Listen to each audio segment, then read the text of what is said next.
बड़े बड़े आए समझाने वाले और दुष्टों को, इन पतित अधम लोगों को समझाने के फेर में पड़कर वो अपना समय और सब कुछ नष्ट करके लुटा के गंवा के चले गए, अपना भी सर्वनाश कर दिया। इसलिए इन मनुष्य रूप में जो पशु हैं इनका संग त्याग देना चाहिए। पूछ विषाणहीन।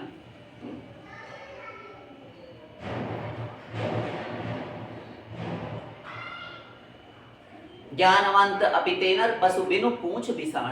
विषाण कहते सींगों को, श्रृंग को, और पूछ और सींग के से रहित पशु हैं ये मनुष्य। रामचंद्र के भजन बिनु जे चह पद निर्वाण। श्री राम के भजन के बिना, भगवान के भजन के बिना जो पद निर्वाण अर्थात मोक्ष कैवल्य परम पद चाहते हैं, भजन करें ना और मोक्ष हो जाए।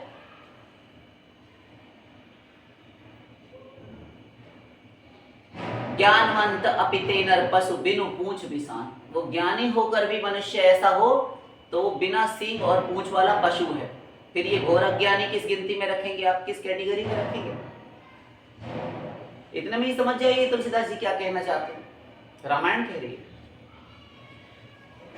तो ये तो अज्ञानी है, संसार में सुख इन्होंने अनंत काल से, अनादिकाल से ढूंढा, आज भी ढूंढ रहे हैं, आगे भी इनका ये विनाशकारी सिद्धांत कब तक बना रहे, इसका भार ये ढोते रहे, वहन करते रहे, कोई निश्चित नहीं। इसीलिए इन्हें समझाना बंद करे। तो ये जीव संसार में सुख ढूंढ रहा है, अपना स्वरूप विस्मृत हो जाने के कारण और देहेंद्रियों को ही सुखी करने के फेर में पड़कर अपना अमूल्य समय नष्ट कर रहा है, भजन करता नहीं। इस कारण इसको वैराग्य नहीं होता। यद किंचित होता भी श्मशान में जाकर, या मरकट वैराग्य, श्मशान वैराग्य, फल्गु वैराग्य, तो ये वैराग्य अधिक देर टिकता नहीं, क्योंकि उस पर माया हावी है, अज्ञान हावी है, स्वरूप ढक गया। अविद्या, अविद्या अर्थात अज्ञान, माया। इसी कारण देख रहा है कि वो गया, सब गए, किंतु नहीं। यक्ष ने महाभारत में यक्ष ने प्रश्न किया धर्मनंदन युधिष्ठिर से, बड़े भैया से, कि आप बताइए धर्मराज कि सब किमाश्चर्यम, 60 प्रश्न किए। 60 प्रश्न में एक प्रश्न ये भी था, किमाश्चर्यम, सबसे बड़ा आश्चर्य आप किसे मानते हैं, क्या है? तो धर्मराज युधिष्ठिर उत्तर देते हैं, अहन्यहनि भूतानि गच्छन्ति हि यमालयं शेषा स्थिरत्वमिच्छन्ति किमाश्चर्यमतः परम। संसार नित्य जा रहा है, संसरति इति संसार है, अर्थात जो नाश को प्राप्त हो, जो प्रति क्षण प्रत्येक समय नाश को प्राप्त हो रहा है, छिन रहा है, उसे संसार कहते हैं। तो संसरति इति संसार है, इति संसार, जो प्रतिक्षण फिसले हाथ से, खिसक जाए, हर समय छिन रहा हो, नष्ट हो रहा हो, वो संसार। तो यही धर्मराज कह रहे हैं कि अहन्यहनि भूतानि गच्छन्ति हि यमालयम। ये वो आया वो चला गया, वो आया वो चला गया, वो मर गया वो मर गया, किंतु सबके सब मरे और उसको कंधा देने वाले भी हैं, सब जा रहे हैं और जान रहे हैं कि ये आया, इसी प्रकार से हमें भी कोई कंधा एक दिन देगा, हम भी ऐसे ही मारे जाएंगे। इसका एक्सीडेंट हुआ, मेरा भी कुछ भरोसा, कोई विश्वास नहीं, कोई निश्चित नहीं, कब कहाँ क्या हो जाए। मानते हैं, जानते हैं, सब बोलने वाले लोग आए दिन हमसे मिलते हैं। इस संसार का, इस शरीर का कोई पता थोड़ी कब छिन जाए, बोले रहेंगे, किंतु फिर भी न जाने किस उद्देश्य से वो इस संसार में सुख ढूंढते ही रहते हैं। जैसे वो सदा संसार में, इस मकान में रहकर, उन सुख संपत्तियों के बीच रहकर उनको भोग पाएंगे, सदा उन मकानों में, उन आलीशान बंगले गाड़ियों को भोग पाएंगे, उन मकानों में, इन कोठी बंगलों में रह पाएंगे। जब शरीर ही नहीं रहेगा तो तुम किसके लिए जोड़कर रखोगे? पांच भौतिक देह ही तो उस मकान में, चाहे तुम 10 मकान बना लो, 10 बंगले बना लो, 50 कोठी फ्लैट खरीद लो, रहोगे तो किसी एक कमरे में ना। अगर तुम्हारा 500 गज का भी मकान है, कोई तुम्हारा फ्लैट है, तो तुम तो एक छोटे से कमरे में रहोगे ना, 12-15 फीट के कमरे में रह लोगे, बहुत से बहुत। अगर आप बहुत पैसे वाले हैं, बड़े बड़े कमरे अपने लिए बनवा लेंगे।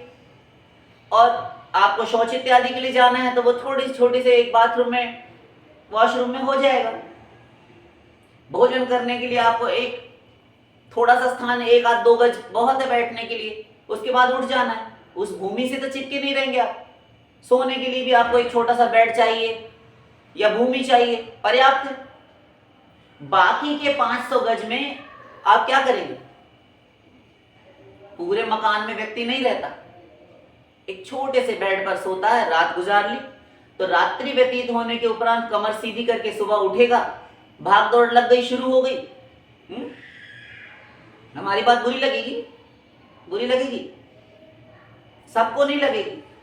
और भोजन कर लिया, उसके बाद फिर शेष 500 गज के, 1000 गज के फ्लैट में, मकान में, उस भूमि में, पूरे घर में आपका अहंकार रहता है, आपका अभिमान रहता है। क्या अभिमान? आप उस अहंकार के पशु को बांधे हुए हो पूरे मकान में। क्या पशु? वो ये अहंकार पशु है आपका, जो घर में मवेशी आंगन में बंधे रहते हैं ना, उसी प्रकार से वो अहंकार का पशु तुम्हारे आंगन में बंधा हुआ है, इसलिए कि हम ये कह सकें कि हमारे पास इतनी प्रॉपर्टी है, इतना बंगला है, इतनी कोठी है। आपसे तमाम ऐसे हैं आपकी गली मोहल्ले में, आप पूरे संसार में, उस सिटी में, उस शहर में मत जाइए जिसमें आप रह रहे हैं, दुनिया को तो छोड़िए, अपने गली मोहल्ले में भी आपसे श्रेष्ठ, अपने आप से श्रेष्ठ, स्वयं से श्रेष्ठ आपको मिल जाएंगे। हर चीज में आपसे टॉप करते हैं, फिर भी आप अहंकार किए रहते हैं। कितना भाग पाओगे? छोटा सा तुम्हारा जीवन, गिन कर दी हुई इस शरीर की धौंकनी में तुम्हें सांसें दी गई हैं, और फिर भी तुम भागम भाग लगाए हुए हो, अनवरत भागे जा रहे हो। होड़ा होड़ी, स्पर्धा प्रतिस्पर्धा, उसको गिराएं, उसको खींचें और हम आगे भागें। तो ये अज्ञान है, अविद्या, ये घुमाती है माया। इसी के कारण आत्मस्वरूप जब भूल गया, विस्मृत हो जाने के कारण ही ये लगातार, जो धर्मराज युधिष्ठिर कहते हैं कि वो आया वो चला गया, प्रतिदिन संसार जा रहा है, किंतु जो शेष बचे हुए हैं उनके शवों पर अश्रुपात करने के लिए, अश्रु विमोचन के लिए, अर्थी में कंधा लगाने के लिए, अंत्येष्टि के लिए, किंतु फिर भी वो देख कर, जानकर, सुनकर भी शेषा स्थिरत्व इच्छन्ति, वे बने रहना चाहते हैं संसार में। और हम यदि जोड़ें उसमें थोड़ा सा और ऐड करना चाहें तो साथ साथ ये कि देख रहे हैं, उसके बाद में भी ज्ञान गवाक्ष, आंखें नहीं खुलती, ये झरोके, खिड़कियां, द्वार आंखों के, बुद्धि के नहीं खुलते कि ये चला गया, हमें भी एक बार ऐसे ही जाना है। अनंत बार हम न जाने कितने शरीरों का त्याग कर किया है।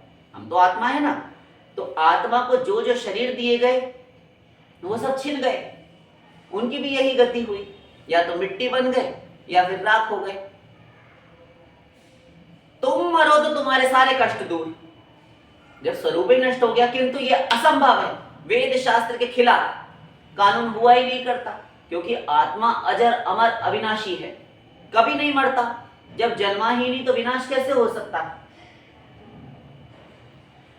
और जब मरेगा ही नहीं तो ये सदा रहेगा भी, और रहेगा भी तो अपने कर्मानुसार देह प्रत्यंतर ये सब कुछ करेगा, विभिन्न भिन्न योनियों में गमनागमन करेगा, और जिन जिन शरीरों में जाएगा कर्म होगा तो फल भी मिलेगा, फल होगा तो ये अल्लाह तौबा मचाएगा, करुण क्रंदन करेगा, छाती पीटेगा। आकर 4,84,00,000 जोनि भ्रमत, यह जीव अविनाशी, यह अविनाशी जीव आकर 4,84,00,000 लाख प्रकार के आकर, अर्थात घरों में ये निवास करता है। 84 लाख प्रकार के घर, देह देही, क्षेत्र क्षेत्रज्ञ, शरीर आत्मा, ये दो तत्व हैं। तो 5 भौतिक शरीर, देह, घर, ये कुत्ता बिल्ली शुगर कीट पतंग, ये सब कीट पतंग, कीड़े मकोड़े, पशु पक्षी, जलचर, थलचर, नवचर, देवता, भूत प्रेत, सब कुछ, ये 84 लाख प्रकार के घर हैं, शरीर हैं। इनमें ये जीवात्मा जाता है, और इनमें जाकर जिस जिस योनि में जिस जिस शरीर का चोला धारण करता है, वही वही स्वयं को मान लेता है, और उन शरीरों के माध्यम से दुख भोगा करता है। मनुष्य बनकर जो कर्म किए, अच्छे बुरे मिश्रित,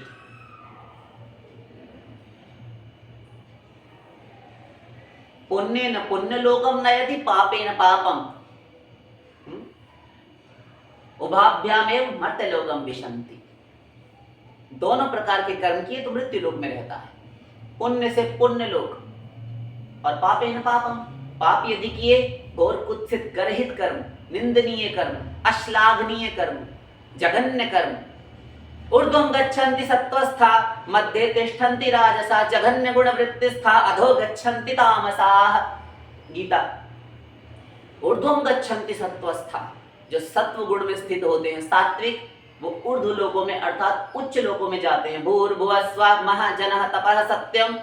सत्य लोक तो फिर कोई कोई जाता है, यद्यपि वो माया के अंडर वाला लोक है, किंतु फिर भी है उच्च लोक। ब्रह्मलोक इस ब्रह्मांड का सर्वोच्च शिखर, सर्वोन्नत शिखर पर, परमेष्ठि पद पर विराजमान ब्रह्मा जी, भगवान ब्रह्मा के धाम जाता है, किंतु कोई कोई जाता है, शेष सब नीचे ही रहते हैं। अधिकतर ब्रह्मलोक में अधिक भीड़ नहीं होती। संयमी, जितेंद्रिय, संयमशील, इंद्रिय दमनशील जो होते हैं, ऐसे भी प्राणी कोई बिरले भाग्यवंत वहां जा पाते हैं। ब्रह्मा जी के घर में सबको एडमिशन नहीं, सबकी एंट्री नहीं, कोई नहीं, बिरला पहुंचता। ऊर्ध्वं गच्छन्ति सत्त्वस्था मध्ये तिष्ठन्ति राजसा। मध्य लोक अर्थात जो राजसिक प्राणी होते हैं, राजसी भाव को प्राप्त मिश्रित कर्म किए रहते हैं, पाप पुण्य दोनों, तो उनको भोगने के लिए स्मृत्य लोक में रहते हैं।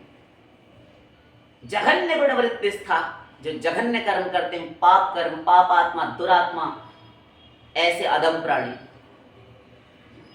अधो गच्छन्ति तामसा, वो अधोलोकों में, दक्षिण दिशा में पाताल लोक की ओर 28 प्रकार के नरकों का वर्णन हमारे धर्मशास्त्रों में डिटेल में, गरुड़ पुराण, श्रीमद् देवी भागवत महापुराण, स्वयं यमराज, देवी महासती पतिव्रता सावित्री के प्रति करते हैं, उन नरक लोकों में वो सब जाते हैं।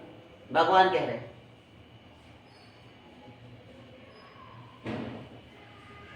तो इसी प्रकार शरीरों में ये बार बार गमनागमन करता है। एक एक योनि, एक एक शरीर में अनंत अनंत बार गया। क्यों? क्योंकि स्वयं को देह माना, तो देह मानने के उपरांत स्वयं को शरीर, जो शरीर में इंद्रियां हैं, ये नासिका, ये त्वचा, ये श्रोत्रेंद्रिय, कर्ण, ये जीवा, रसनेन्द्रिय, यही सब इन्हीं की पूर्ति में, इन्हीं के सुख साधन में लग गया।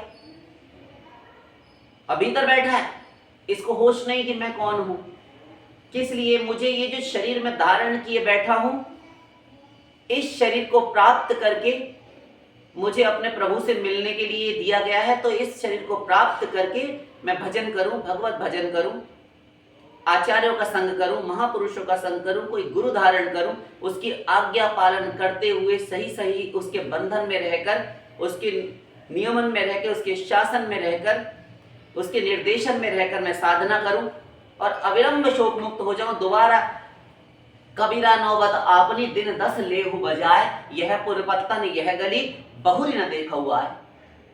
कबीर जी कहते हैं कि नौबत आपनी, ये अपना बाजा है। नौबत एक प्रकार का, उर्दू में है या फारसी में कहते हैं नौबत, एक प्रकार का बाजा होता है। अपने में यदि कहें कि क्या कहा जाता है, तो होता है ना एक बड़ा सा नगाड़ा। पहले समय में जब अनाउंसमेंट के लिए लाउड स्पीकर्स नहीं हुआ करते थे, तो राजा लोग डुग्गी पिटवा देते थे डोंडी की, आज ऐसा उपलक्ष्य है, सारी जनता को बोलो, प्रजा को आकर भोजन करें राजमहल में, आज राजकुमार का जन्मदिन है, बर्थडे है, या कुछ खास राजा की ओर से आदेश हुआ करता था। तो राजा के कर्मचारी इत्यादि चौराहे चौराहे पर जा जाकर एक रथ में किसी गाड़ी में रख लेते थे और उसे ले जाकर बजाया करते थे। तो सारी प्रजा वहां की आकर सुनती थी, क्योंकि इलेक्ट्रिसिटी नहीं हुआ करती थी ना। तो उसको नौबत कहते हैं। कबीरा नौबत आपने दिन 10 लेहु बजाए, तो वो मुसीबत जो कष्ट है उसे नौबत की संज्ञा देते हुए कहते हैं कि थोड़े दिन का कष्ट है, संसार में 10 दिन रहकर यहाँ पर झेल लो, सह लो। महापुरुष भी सहने के लिए कहते हैं, अपना गुरु भी सहने के लिए कहता है, भगवान भी सहने के लिए कहते हैं। दुखालय शाश्वतम एवं प्राप्य भजस्व माम, ये दुखालय है, दुख का घर है अर्जुन। एवं प्राप्य, इसको प्राप्त करके संसार में, इस शरीर को प्राप्त करके इस संसार में भजस्व माम, मेरा भजन करो। आगमा पाइनो नित्यांस तांस तितिक्षस्स भारत। फिर कहा आगमा पाइनो नित्यांस, ये अनित्य हैं, आने और जाने वाले हैं, सदा सुख नहीं रहता, सदा दुख नहीं रहता।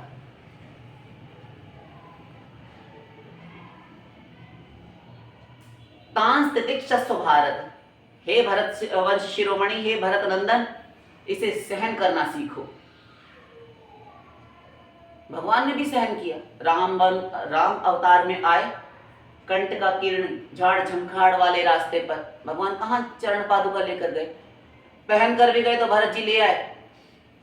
प्रभु करी कृपा पावड़ी दीनी, सादर भरत शीस धर लीनी। भगवान ने कृपा करके अपनी चरण पादुकाएं दे दी और भरत जी ने शीश पर धारण किया आदर पूर्वक कि भैया की चरण पादुकाएं हैं। उन्हीं को राम और सीता और राम मानकर पूछ पूछ के सारे राजकाज करते थे। मेरा राज्य नहीं है, ये तो उनके स्थान पर मैं प्रतिनिधित्व कर रहा हूं, सब कुछ उन्हीं का है। ये है असली सेवा। कोई भूल चूक ना हो जाए, उनकी प्रजा को कष्ट ना हो जाए। आकर पूछेंगे क्यों भरत, यही तुमने राज्य किया, हमारी जनता सारी की सारी दुखी है, बिलबिला रही है, हमसे शिकायत कर रही है, भैया को कोई शिकायत नहीं होनी चाहिए। और भरत जी के अनुगामी शत्रुघ्न जी, वो भी उनकी परछाई, जैसे लक्ष्मण जी श्री राम के पीछे, ऐसे ही सदा भरत जी के अनुगामी होकर कि भरत भैया काम में लगे हैं, कोई कर्मचारी खत दे गया, पढ़ने लगे कि राज्य में ऐसी आवश्यकता है, वैसी आवश्यकता है। कोई मूर्छित हो जाता है, पथिक मुसाफिर बटोही रास्ता चलता हुआ, उसको जल पिलाते हैं, पंखे से हवा करते हैं, ये सेवा कर रहे हैं। और हम स्वयं सोच लें, हमारा अहंकार हमें सेवा नहीं करने देता।